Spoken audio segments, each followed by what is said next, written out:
Hey everyone, before we begin the video, I just want to quickly announce a giveaway that I'm currently running. This is because we hit my goal of 1K subs before the end of July. I have a video on how to enter, and so I'll post the link to that video both in the description below, as well as tag it at the end of this video. And so I'm giving away the Luffy Will Be King Dawn set, my NBA collab cards, and more prizing. And so make sure to check it out. You have until August 16th at 11:59 p.m. EST to enter.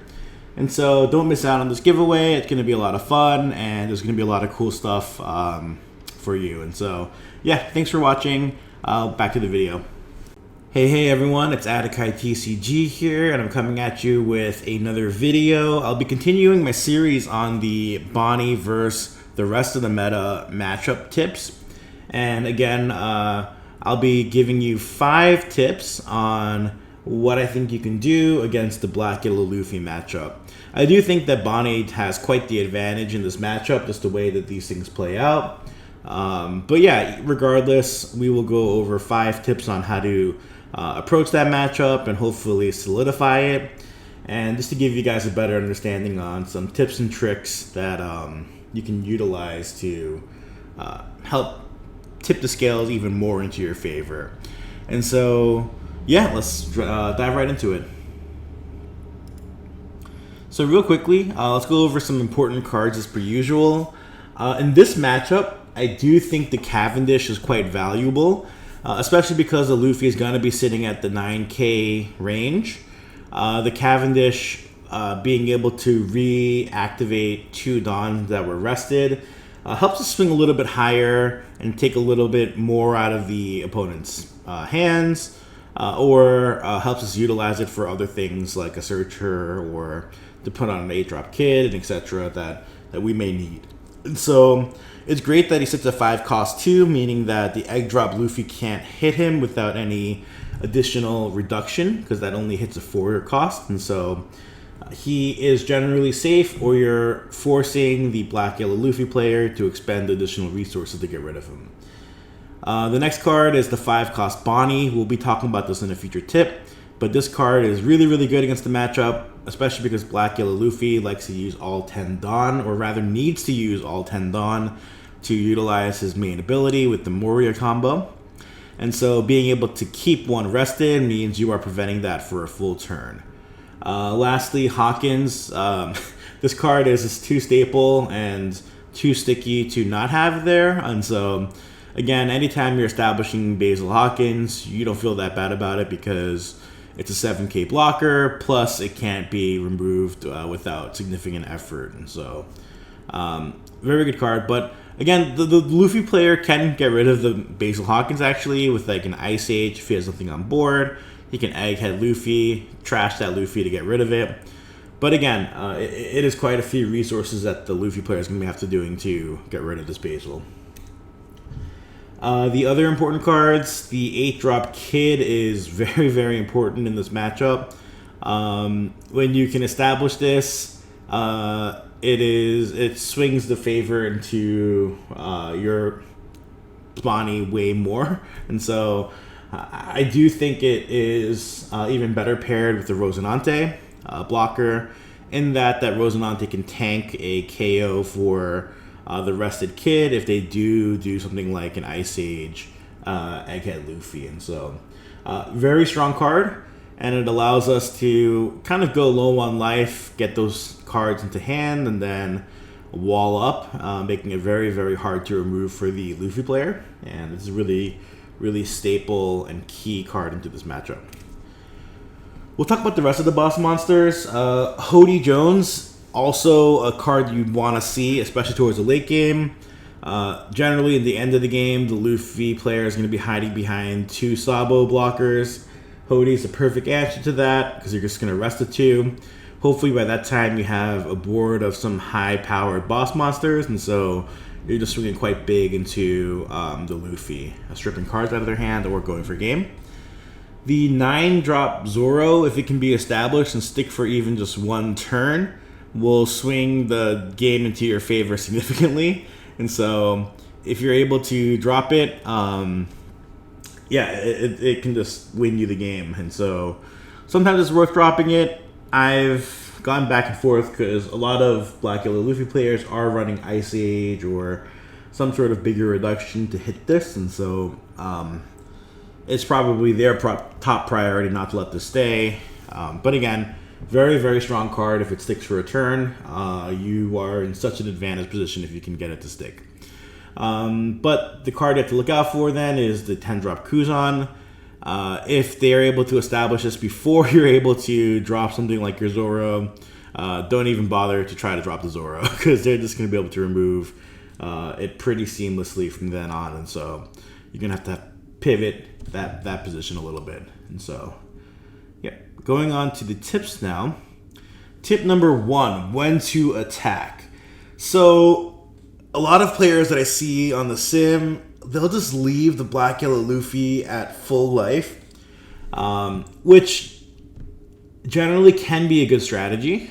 But if your opponent isn't dropping 2Ks to take life, you should be attacking the Black Yellow Luffy. Don't just wait there and, get to the end game and that Luffy's in 4 life. He's chilling, However, if the opponent is dropping 2Ks to take their own life, chill for a bit and see, right? So see how it plans out, because most likely if they're not doing that, they are probably trying to play towards a 10-drop Kuzan.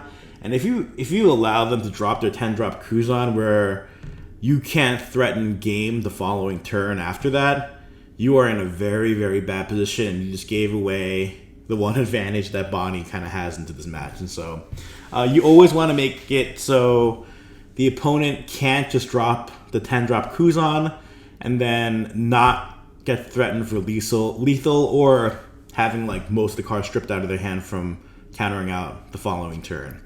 So don't make that mistake. If the opponent isn't taking their life, you have to attack. Just assume the 10-drop Kuzan.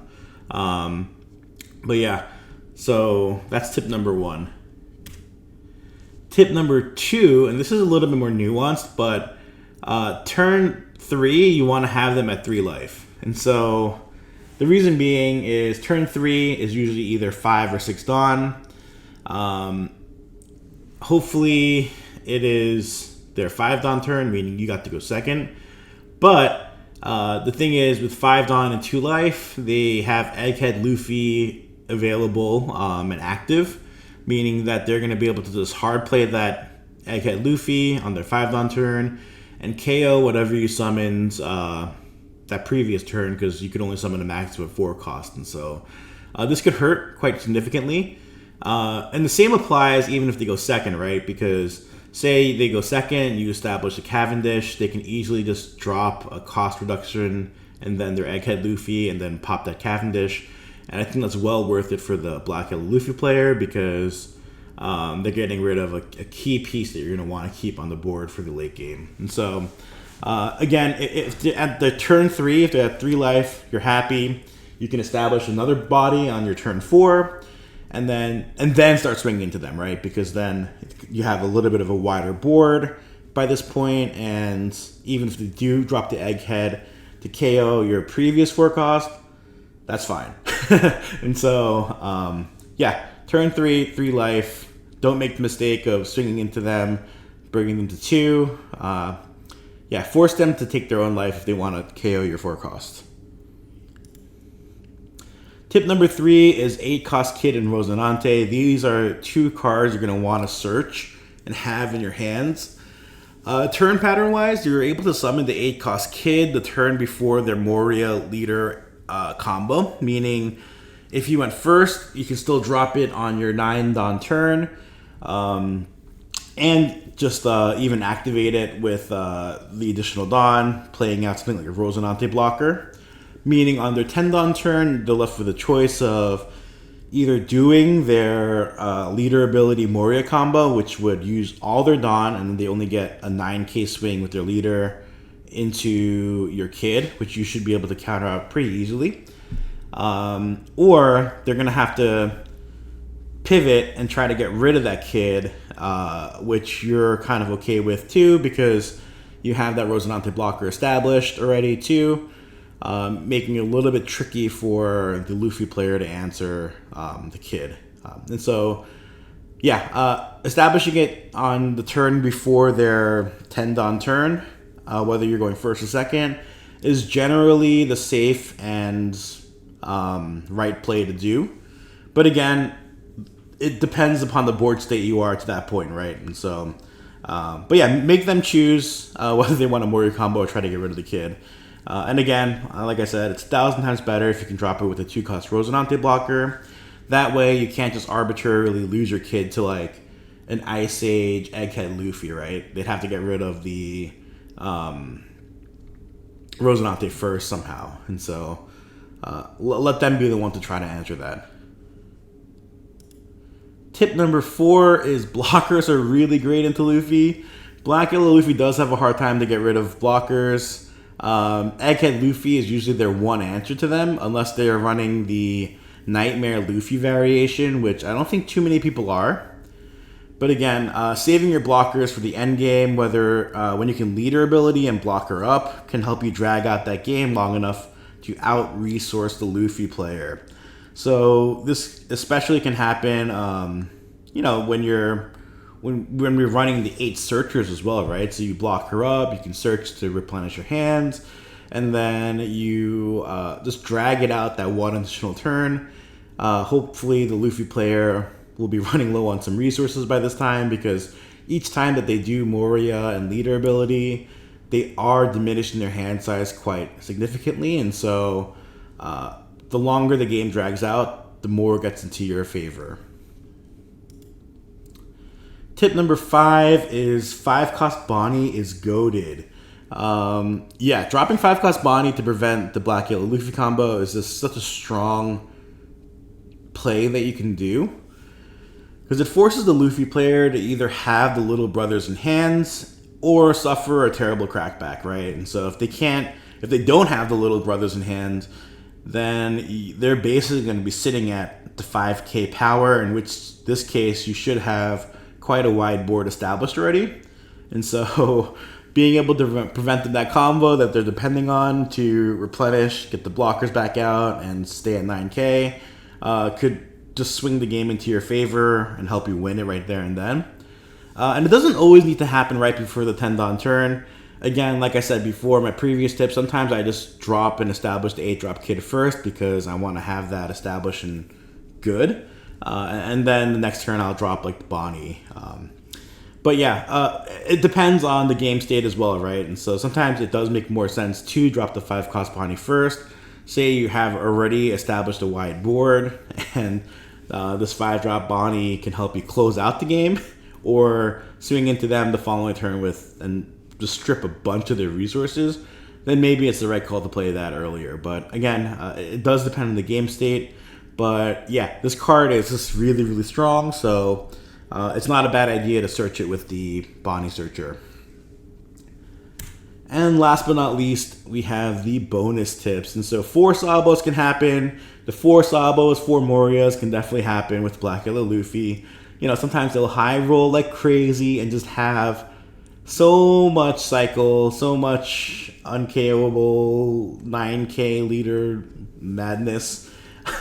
And yeah, even in an advantage matchup, the opponent can finesse and high roll the game, right? And so don't let it get to you. These things happen.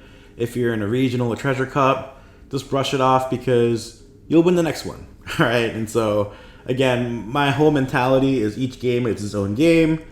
Don't get tilted. Just play to the best of your ability. If you do make a misplay, that's fine. Acknowledge it, learn from it, but then just pivot, because each game, again, is a new slate, right? And so not every Black Yellow Luffy will high roll like crazy, and you won't always low roll either. And so just keep your chin up, fam.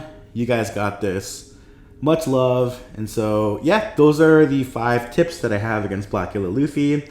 I will still be continuing this series with other matchups that you might see in the meta, like things like Moria, things like the Blue Dofi and Boa. And so if you guys like this sort of content, please comment below. Let me know which video you want to see next, and I can make that happen. But yeah, and please let me know below if I missed any tips or tricks, or if any of these tips or tricks haven't been working for you too.